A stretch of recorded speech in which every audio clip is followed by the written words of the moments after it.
설 선물 세트로는 소고기, 등심, 갈비살을 만들어서 파는 경우하고 돼지고기 같은 경우는 삼겹살, 목살류가 적발되는 경우가 있습니다. 그리고 지금 가장 제일 많이 판매되고 있는 제조되고 있는 강정류라든가 약가류, 한가류도 적발 품목의 다수를 차지하고 있으며, 그다음 제수용품으로는 여러 가지 나물류 중에서 도라지라든가 고사리 등이 적발되는 추세입니다. 일단 국내산하고 수입산 가격 차이가 일부 있고요. 그다음에 지금 설 선물 세트로는 소고기, 돼지고기 같은 경우는 집중적으로 지금 구입해가지고 선물을 하시기 때문에 그런 걸 많이 속여 파는 경우가 있고, 강정류, 한가류, 약가류 같은 경우는 현재 제조돼가지고 이 시기에만 특징적으로 판매되기 때문에 속여 파는 경우가 있습니다. 나물류 같은 경우는 고사리라든가 도라지 같은 경우는 국내산과 외국산 가격 차이가 많습니다. 그것 때문에 속여 파는 경우가 많이 있습니다. 김치 같은 경우는 대부분 유통 과정에서는 적발을 안 되고, 음식점 같은 경우에 음식점에서는 반찬용이라든가 그다음에 찌개용 이런 데 많이 쓰기 때문에 적발되는 경우가 많습니다. 가격도 국내산에 비해서 2분의 1 정도 작습니다. 쌉니다. 2배 정도 비쌉니다. 국내산이. 유통 과정에서 이제 중국산을 국내산으로 둔갑시켜 가지고 판매하는 경우가 많이 있었는데, 현재는 DNA 유전자 검증이 되기 때문에 속여 파는 경우가 많이 없고, 국내산 가격이 많이 하락되어 있는 상태라서 가격 차이가 안 나가지고 유통 과정에서는 적발되는 경우가 없으며, 일부 음식점에서 미국산 칼로스를 소비자들이 선호하기 때문에 그런 경우가 조금 있습니다. 근데 일반 분들이 국내산하고 외국산 구별이 어렵습니다. 그래서 저희가 단속하는 과정에서 알아본 결과로 따지면은 국내산 같은 경우는 줄기 아랫부분이 불규칙하게 잘려져 있습니다. 꺾는다든가 그다음에 수동으로 채취하기 때문에 그렇고, 그다음에 맛은 약간 연한 맛이 느껴집니다. 외국산 같은 경우는 기계 채취를 하기 때문에 줄기 단면이 매끄럽습니다. 먹을 때도 질긴 맛이 느껴집니다. 깐도라지 같은 경우는 일단 국내산은 길이가 짧습니다. 말려져 있는 부분이 많고요. 표피를 완전히 제거 안 해가지고 일부가 남아 있습니다. 단백질이 적어가지고 깨물어 보면은 부드러운 맛이 느껴지면 쓴맛은 거의 없습니다. 외국산 같은 경우는 길이가 일단 깁니다. 껍질이 잘 벗겨져 있고요. 그 다음에 단단한 섬유질이 많이 있어서 깨물어 보면은 쓴맛이 느껴집니다. 삼겹살 같은 경우는 국내산이 외국산에 비해서 길이가 깁니다. 그 다음에 등심이 붙어 있는 경우가 대부분이고요. 절단면이 거칩니다. 외국산 같은 경우는 길이가 짧고 등심이 안 붙어 있으며 절단면이 일정하게 되어 있습니다. 목살 같은 경우는 삼겹살 다음으로 많이 소비되는 품목입니다. 주부님들이 목살을 구별할 때 구별하기가 어려운데, 이제 목살 같은 경우는 국내산 같은 경우는 지방층이 두껍게 분포되어 있고 지방의 경계가 뚜렷합니다.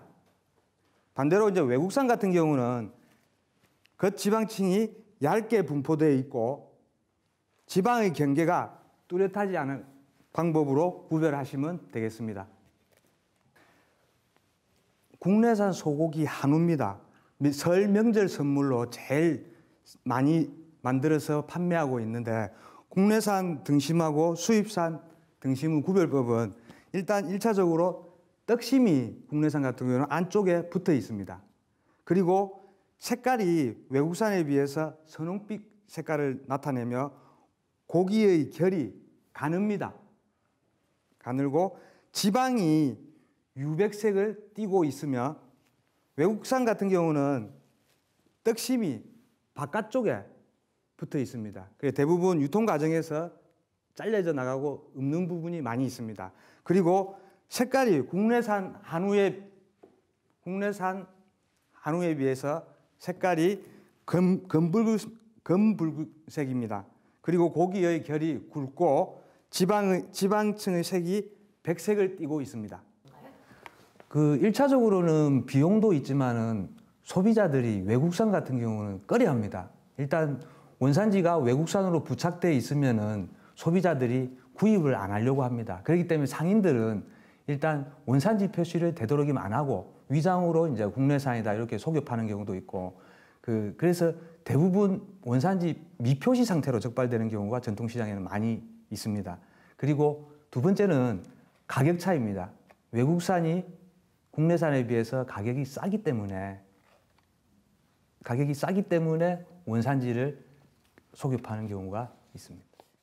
일단 원산지를 정확하게 표시를 하셔야 됩니다. 미표시 같은 경우는 과태료를 부과하게 되어 있고요. 거짓 표시 같은 경우는 형사입건 사항으로서 7년 이하의 징역이나 1억 원 이하의 벌금형을 병가할 수 있습니다. 그렇기 때문에 상인들은 원산지 표시를 정확하게 표시를 하셔야 됩니다. 설 대비해 가지고 단속을 지금 하고 있는 중입니다. 경기가 안 좋다 보니까 거부 반응을 많이 일으킵니다. 저희가 단속하러 들어가면은 업주분들, 상인분들이 왜 또 왔냐? 경기도 안 좋고 장사도 안 되는데 왜 왔느냐? 이래가지고 단속하기가 저희도 어렵습니다. 그런데 이제 소비자 알 권리로서 원산지 표시는 정확하게 해야 된다는 설득을 해가면서 지금은 단속 계도를 하고 있습니다. 저희 각 사무소별로 15개의 사무소가 있습니다. 경남 지역에. 저희 창원에도 이제 유통관리과가 있습니다. 16개 반이 구성되어 있습니다. 각 사무소별로 한 반을. 모니터링을 하고 있습니다. 인터넷으로. 의심이 간다든가, 그 다음에 의심이 가는 품목이나 좀 잘못된 부분은 구입을 해가지고 유관 판별을 한다든가 아니면은 유전자 분석을 해가지고 그 업체에 가가지고 조사를 한다든가 처벌을 내리고 있습니다. 그리고 원산지가 의심스러우면 구입하신 상품이 원산지가 의심스러우면 저희한테 신고를 해주시면 됩니다. 그러면 저희가 그 업체를 방문해가지고 유관이라든가 유전자 분석을 통해가지고 식별 방법을 통해가지고 처벌을 내릴 수 있습니다. 저희 농산물 품질 관리원 각 사무소나 아니면 유통관리과에 신고해 주시면 되는데 전국적으로 부정유통 신고망이 있습니다. 1588-8112번입니다. 1588-8112번입니다.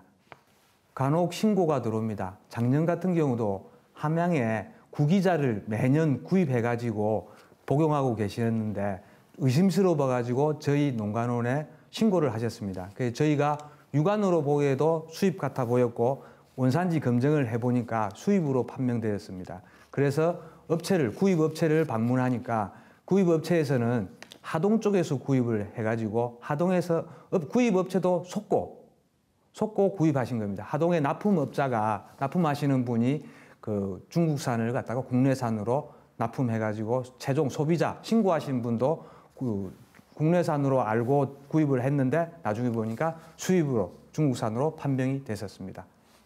2017년 작년 같은 경우는 593건을 적발을 했습니다. 적발하는 경우가 두 가지가 있습니다. 거짓 표시가 있고 거짓 표시 같은 경우는 형사입건 상황이고 미표시가 있습니다.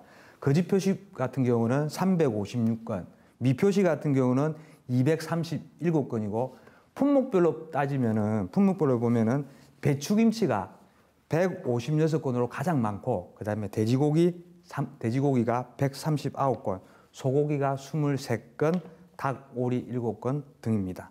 미표시 같은 경우는 농산물 쪽이 축산물 쪽보다는 조금 많습니다. 농산물이 131건, 축산물 같은 경우는 79건이 적발됐습니다. 작년에는 그리고 그 강제 수사를 저희가 이제 구속수라든가 압수수색을 하고 있습니다. 그 강제 수사도 3건을 했었습니다. 설 선물 세트나 제수용품을 구입하실 때 원산지가 정확하게 표시되어 있는가를 확인하신 후 구입하여 주시기 바랍니다. 저희 농산물 품질 관리원에서도 지속적으로 원산지 단속을 하고 있으며 전통시장이나 재래시장에 대해서 캠페인을 적극적으로 홍보하도록 하겠습니다. 감사합니다.